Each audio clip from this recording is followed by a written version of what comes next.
Hello people, BDX ওয়েবসাইটের পক্ষ থেকে এইচটিএমএল এবং সিএসএস ভিডিও টিউটোরিয়ালসের 32তম ভিডিওতে আপনাদের সবার ওয়েলকাম জানাতেছি। আমি ফয়সাল আহমেদ।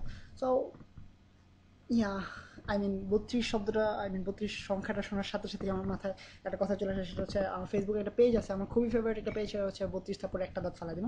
সো যদিও আমার মাথায় এটা চলে আসছে, বাট আপনাদেরকে 32 তারপর একটা দাঁত ফালা দেওয়ার কথা আমার মাথায় আসেনি, আমার মাথায় জাস্ট পেজটার কথা আসছিল। সো 32 নম্বর টিউটোরিয়াল কন্টিনিউ করা যাক।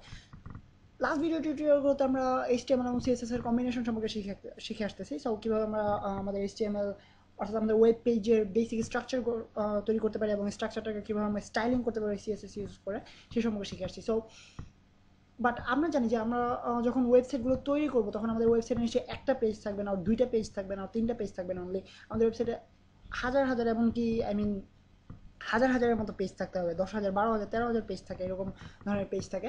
সো এতগুলো পেজের ক্ষেত্রে আমরা এতদিন শিখে আসতেছি কীভাবে সিএসএস স্টাইলিং করা হয়। প্রথমে আমরা স্টাইলটাকে ইউজ করি আমাদের হেডে, দ্যাট ইজ স্টাইল, আর কি লিখছি আল্লাহ জানে। এনিওয়েজ, সো আমরা শিখে আসতেছিলাম যে আমরা প্রথমে আমাদের স্টাইলটাকে ইউজ করবো আমাদের প্রত্যেকটা ওয়েব পেজের হেডে, হেড ট্যাগের ভিতরে। দেন আমাদের এখানে আমরা স্টাইলগুলো করবো, অর্থাৎ সিএসএস কোডিং করবো। সো এভাবে যদি করতে হয়, দেন ধরা যাক আমাদের একটা প্যারাগ্রাফ আছে, আমাদের প্রথমে আমাদের পেজটা তৈরি করি আমরা। ধরা যাক একটা হেডিং আছে, this is Dam website.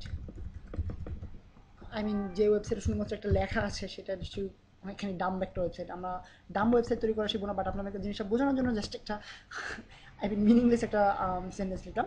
So then ধরা যাক আমাদের একটা প্যারাগ্রাফ আছে,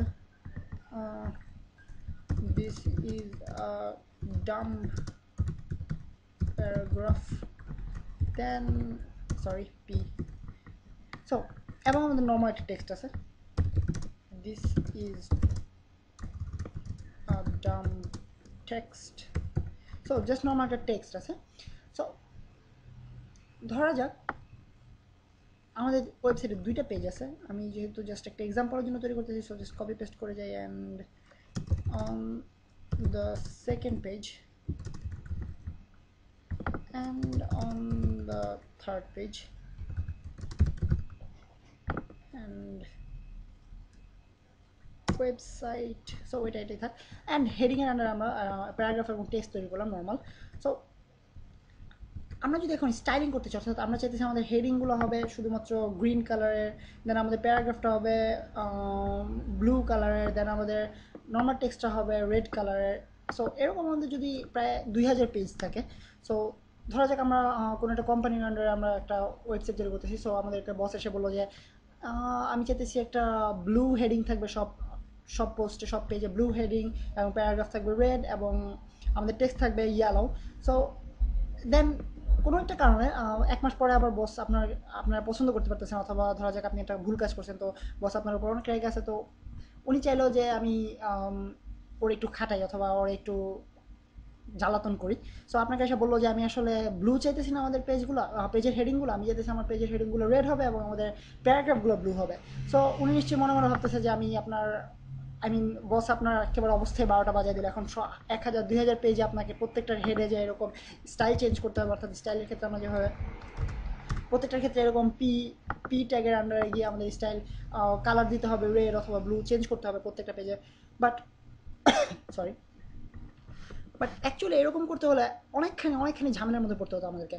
সো আমাদেরকে যেন এইরকম ঝামেলা পড়তে না হয়, সেই জন্য এইচটিএমএল এর মাধ্যমে আমরা একটা নতুন টপিক শিখবো আজকে, সেটা হচ্ছে এক্সটার্নাল স্টাইল শিট। অর্থাৎ আমরা আমাদের সিএসএস কোডিংগুলো আলাদা একটা ফাইলের ভেতরে করব, এবং সেটাকে আমরা লিঙ্ক করবো আমাদের এইচটিএমএল ফাইলে, যেন আমরা শুধুমাত্র ওই একটা ফাইলে চেঞ্জ করার মাধ্যমে আমরা পুরো পেজটাতে চেঞ্জ আনতে পারি। সো দেখা যাক এটা আমরা কীভাবে করে থাকি। সো আমাদেরকে প্রথমে যেটা করতে হবে, একটা নতুন ফাইল ক্রিয়েট করতে হবে। আপনার এখানে ক্লিক করার মাধ্যমে করতে পারেন, অথবা ফাইলে ক্লিক করে নিউতে যেতে পারেন। সো নতুন একটা ফাইল ক্রিয়েট করবেন এবং এখানে আমাদের সব স্টাইল কোডিংগুলো করবো। অর্থাৎ ধরা যাক আমরা আমাদের হেডিং চাচ্ছি ব্লু কালার,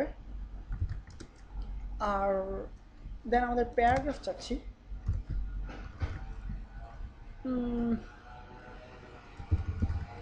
রেড, এবং ফন্ট চাইতেছি font family comic sense as usual.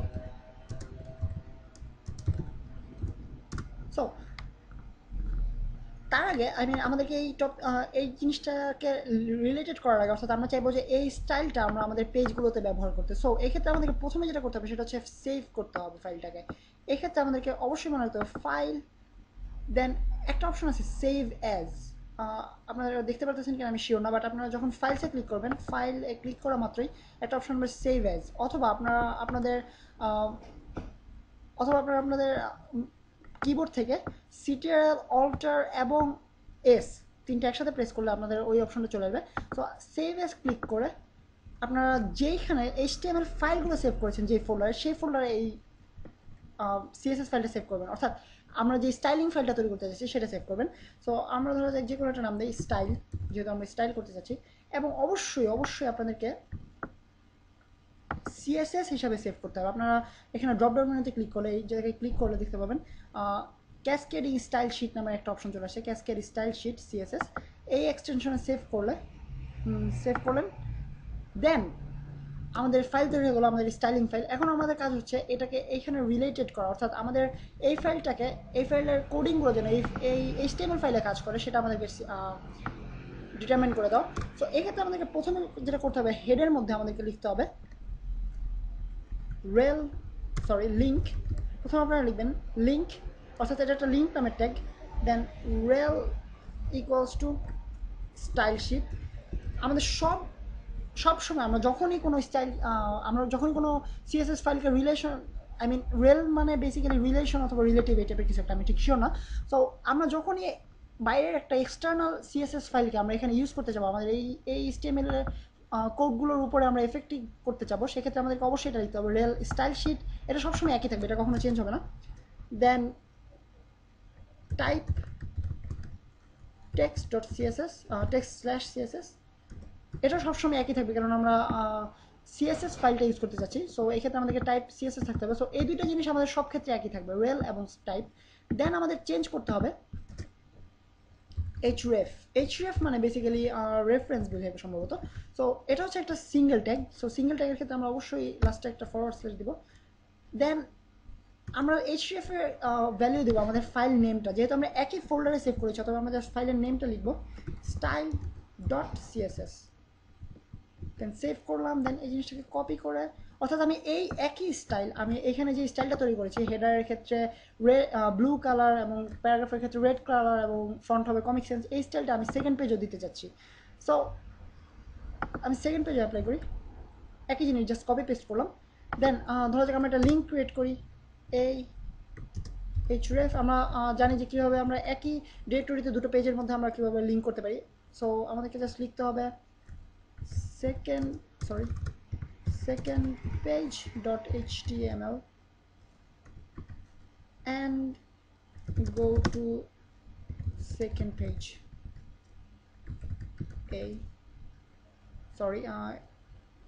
Go to first page, যেহেতু আমরা একটা সেকেন্ড পেজে তৈরি করতেছি আমাদের লিঙ্কটা। তো এই ক্ষেত্রে আমাদেরকে লিখতে হবে টিউটোরিয়াল। আমরা জাস্ট আগে টিউটোরিয়াল অনুযায়ী আমরা যেখানে আগে শিখে এসেছি অলরেডি কীভাবে আমরা একই ডিরেক্টরিতে থাকা একটা পেজের মধ্যে আমরা লিঙ্ক তৈরি করবো কীভাবে। সো জাস্ট একই নিয়মে এই href second page.html go to second page। So এটা হচ্ছে আমাদের পেজ। দেন আমরা যদি পেজটাকে রিলোড করি, আপনারা দেখতে পাচ্ছেন আমাদের এটা একটা ভুল করেছি আমি। সো পেজটাকে রিলোড করলে আপনারা দেখতে পাচ্ছেন আমাদের আরেকটা লিঙ্ক তৈরি হয়ে গেছে। আমাদের ব্লু কালার আমরা হেডিং পেয়ে গেছি এবং রেড কালারের প্যারাগ্রাফ যেখানে কমিক সেন্স ফন্ট পেয়েছি। সো এটাকে যদি আমরা সেকেন্ড পেজে যাই, আপনারা দেখতে পাচ্ছেন সেকেন্ড পেজে চলে গেলাম এবং আমাদের একই স্টাইল আমাদের এখানে পেয়ে গেছি আমরা, অর্থাৎ আমরা থার্ড পেজ লিখেছি যদিও এনিওয়েজ। সো এখানে আমরা দেখতে পাচ্ছি আমাদের এখানেও হেডার যেই কালার, আমাদের একই কালারে আমাদের প্যারাগ্রাফ এবং ফন্ট এবং আমাদের ফার্স্ট পেজের লিঙ্ক।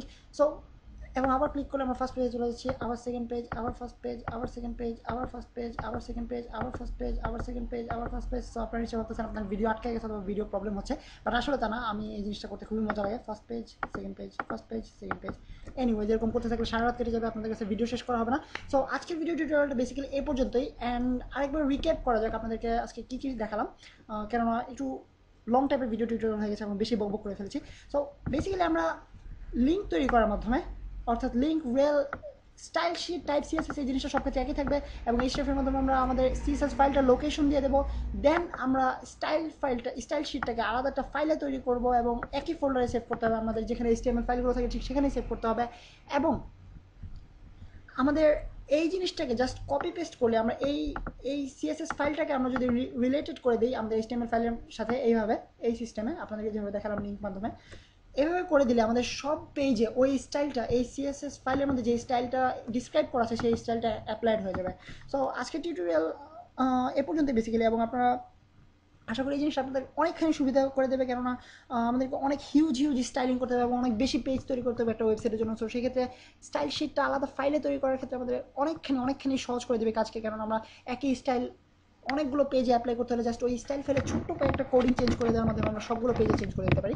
সো আশা করি আপনাদের লাইফ অনেকখানি ইজি হয়ে যাবে, আপনাদের ওয়েব ডেভেলপার হিসেবে আপনাদের ক্যারিয়ার অনেকখানি সহজ হয়ে যাবে এবং আপনারা অনেকখানি এনজয় করবেন আপনাদের ওয়েব ডেভেলপমেন্ট এর কাজগুলো। এবং নেক্সট টিউটোরিয়াল আপনাদের সাথে আবারও দেখা হবে, সে পর্যন্ত আমি সাইন অফ করতেছি। ফয়সাল আহমেদ।